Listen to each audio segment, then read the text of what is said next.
गुरुर्ब्रह्मा गुरुर्विष्णु गुरुर्देव महेश्वरा गुरुर्साक्षात् परम ब्रह्म तस्मै श्री गुरुवे नमः। कल आपको माला जाप करने का विधि बताया। देखो, वैसे उंगली पर भी हम 108 का मन का कर सकते हैं, लेकिन उतना फल नहीं देता है। अब जहाँ हमको माला नहीं मिल रही है या कुछ हो रहा है, ऐसी स्थिति में हम कर लें, लेकिन उतना फल नहीं देता जितना कि माला में। और माला में सबसे ज़्यादा रुद्राक्ष और तुलसी का महत्व है, और जिस मंत्र का जाप कर रहे हो उसमें उसका जो फल ज़्यादा है। लक्ष्मी मंत्र जाप के लिए कमलगट्टे का भी माला शुभ माना गया है। मिल जाए तो अच्छा है, नहीं तो रुद्राक्ष पर, क्योंकि शिव और पार्वती तो एक ही है, लक्ष्मी एक ही है। रुद्राक्ष पर सब चलता है, सारे मंत्र। वैसे कमलगट्टा का ये है माला का। जब यदि रुद्राक्ष की माला प्राप्त न हो सके तो जापकर्ता को अपनी उंगली पर जाप करना चाहिए।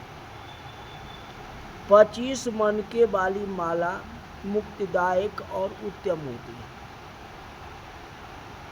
30 दाने वाली माला, पहला तो बतलाया आपको 25 मन का, 25 दाना का माला जो है मुक्ति को देने वाला होता है।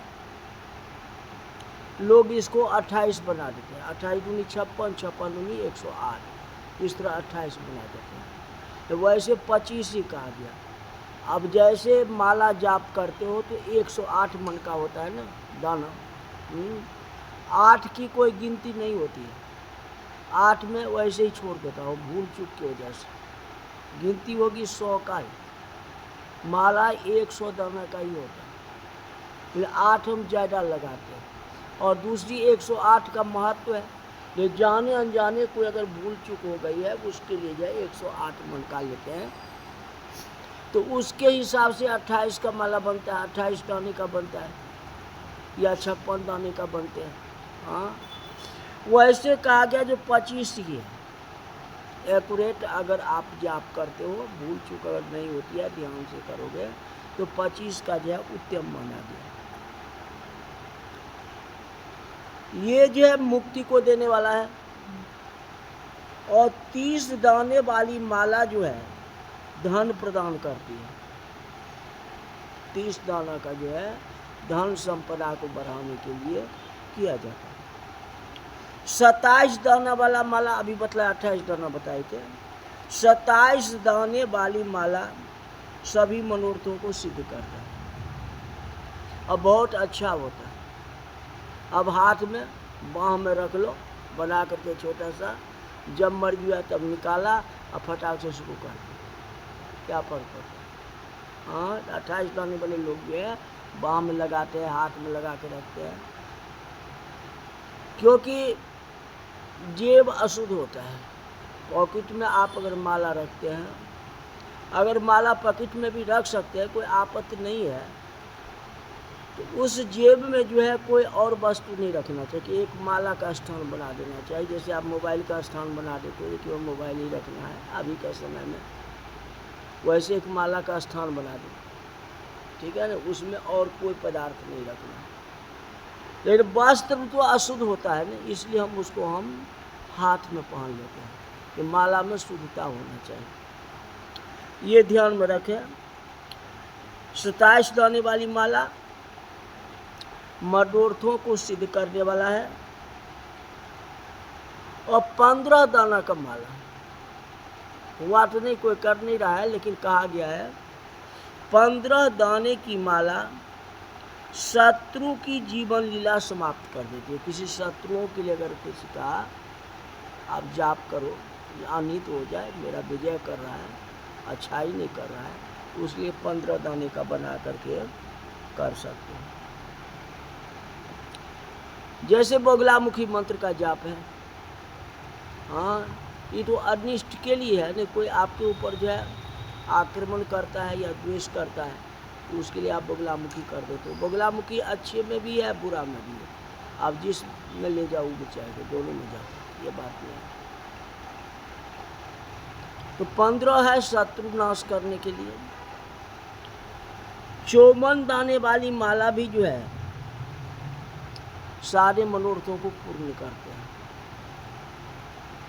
27 नहीं, 54 28 नहीं है। 27 पहला बताया, दूसरा 54 दाना, फिर 108 का। ये भी सभी मनोरथों को पूरा करते हैं। सबके विपरीत जिस माला में 108 दाना हो वह सबसे उत्तम माना जाता है, न छोटा न बड़ा। सबसे अच्छा 108 का जनरल यही है माला चल रही है। सभी इच्छाएं आपकी पूर्ण होगी, ज्ञान प्राप्त होगा, धन संपदा मिलेगी। जप सिद्धि के लिए सदैव कुशासन पर बैठ के करना चाहिए। कुशा का आसन होना चाहिए। तो सबसे बड़ा जो है आसन को ही कहा गया।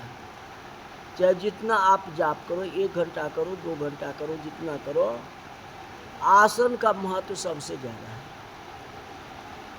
वैसे लोग कहा चलते फिरते जाते उठते सबसे जय सिया राम को, जब भी राम को तो राम ही है। लेकिन एक आसन पर बैठ करके करना, चाहे 5 माला है, महत्व उसका बहुत ज़्यादा है। ध्यान में रखना है कि कुशा का आसन होना चाहिए, या साथ में कुश लेना, कुश का 1 तिनका लेना। अब कुशासन आपको नहीं मिलेगा तो क्या करोगे? 1 तिनका भी, या पवित्री जैसे हो, हाथ में पवित्री धारण कर लो। माने किसी तरह से जो है कुशा होना चाहिए। कुशासन का महत्व सबसे ज़्यादा है। मृगछाला मिल जाए, महत्व ज़्यादा है। मृगछाला का उपयोग सब नहीं कर सकते हैं, संभव नहीं है। कोई ला सकता है, कोई नहीं ला सकता है। एक कुशासन तो है, कहीं भी मिल जाएगा। या अगर नीचे नहीं बैठ पाते हैं तो आम के लकड़ी का कोई तख्त, और लकड़ी का नहीं कहा, दिल्ली शहरी जीवन है, जो तख्त मिलता है लोग बैठ जाते हैं, कुर्सी पर भी बैठ जाते हैं, कर लेते हैं पाठ। चलो भगवान का नाम है, कोई आपत्ति नहीं है। लेकिन कहा गया जो आम की लकड़ी का होना चाहिए, तख्त भी जिस पर आप बैठते हो, या कुर्सी भी है तो आम की लकड़ी की होनी चाहिए। उस पर बैठ करके जाप करने में कोई प्रकार की आपत्ति नहीं है, वह पूषा के समान ही। पत्थर के आसन में बैठ के जाप करने से साधक रोगी हो जाता है। घर में पत्थर है, टाइल है, नीचे में बैठ गए, जाप करना प्रारंभ कर दिए। पत्थर तो पत्थर ही है ना, पत्थर पर बैठ करके मंत्र जाप नहीं करना चाहिए। क्या या घास पर बैठ के जप करने से अपजस होती है। कैसे पार्क में चले गए, हरी हरी घास है, मन बहुत ज़्यादा लग रहा है, अब बैठ गए, माला शुरू कर दिया, उतनी महत्व नहीं है।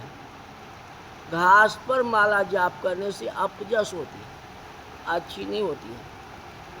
आसन जरूर चाहिए, चाहे 1 तिनका का ही आसन हो, कोई ज़रूरी नहीं है, लेकिन कुछ भी हो, कम से कम पैर में अंगूठे में रख देना चाहिए, राइट में, अच्छा होता है। पेड़ के पत्तों पर बैठ के साधना करने से बुद्धि बल में वृद्धि होती है। पेड़ के पौधे, पेड़ के पत्ते, बड़ा बड़ा पेड़ का पत्ता नहीं मिलता है, ले लो, उसके ऊपर घास पर नहीं, हरी घास पर, ऐसा नहीं करना।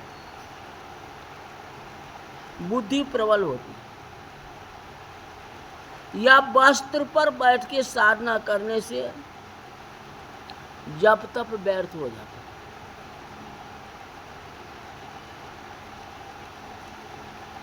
सूती वस्त्र में ऊन अगर मिला हुआ है तो ऊन के आसन पर बैठ करके आप जाप कर देते। डाब के पत्ते होते हैं, ढाक के पत्ते होते हैं, बड़े बड़े होते हैं, बैठ करके कर सकते हो। और कोई नहीं मिलता उस पर बैठ करके कर सकते।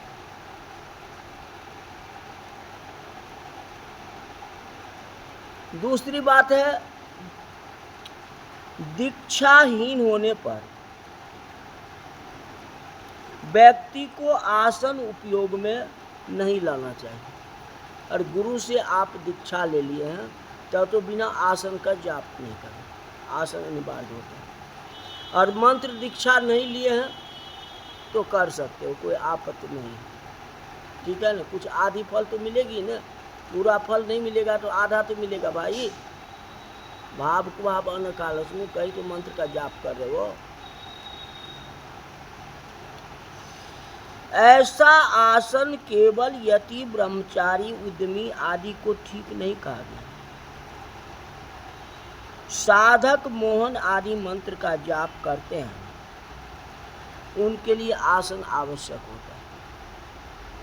जिस जाप में जिस आसन, जो आसन लिखा गया है, जिस जाप में जो माला लिखा गया है,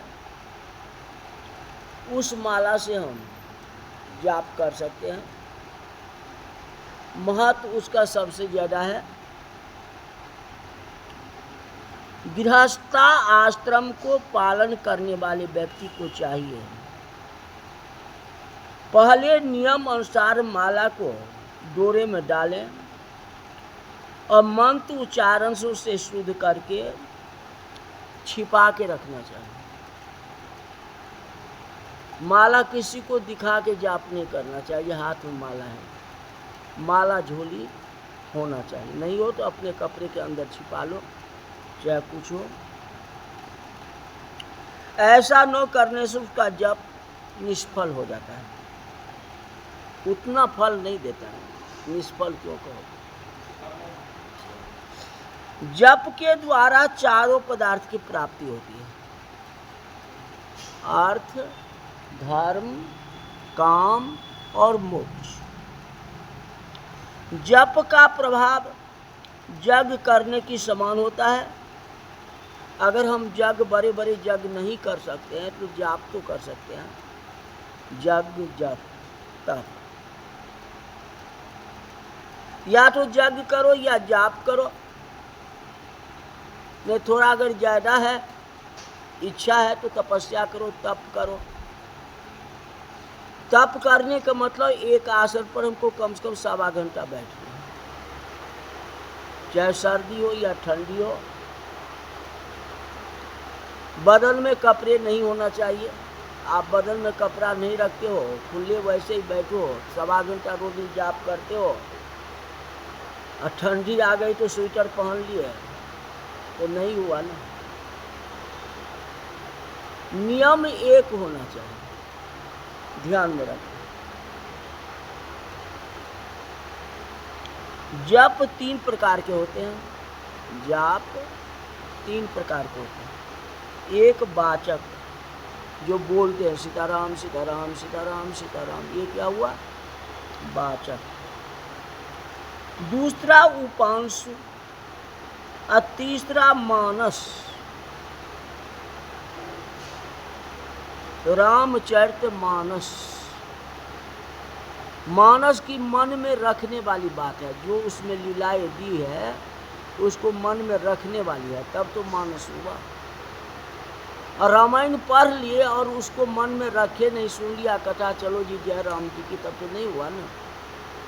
देखो जो भरत कैसा भाई, राम कैसे माता पिता के आज्ञाकारी, उस बात के लिए सोचो ना। तो मानस तो वही, मानस तीर्थ तो वही कहा गया ना। वैसे ही मानस जाप है। मंत्र उच्चारण के साथ बोला गया जाप वाचक कहलाता है। और मंत्र उच्चारण का ध्वनि केवल साधक को सुनाई दे, माने जो जाप कर रहा है उसको ही सुनाई दे, इसका उपांशु कहते हैं। दूसरे को नहीं सुनाना है, अपने आप सुना, सीताराम सीताराम सीताराम सीताराम, अपने आप सुनिए ना, उपांशु कहलाता है। इन दोनों के विपरीत साधक द्वारा मन ही मन अक्षर मात्राओं को उच्चारण करना, मन में करना, प्रत्येक सांस में करना, या जिह्वा को अंदर ही अंदर अपना चलाना। ये जैसे है, मतलब कि मन में तो आ रहा है जो हम सीताराम बोल रहे हैं, आपको मुख है उठ नहीं रहा है, मतलब उच्चारण बाहर नहीं हो रहा है, ये अंदर तो आपको पता चल रहा है कि मैं सीताराम कह रहा हूँ। ये बात है अंतरात्मा से।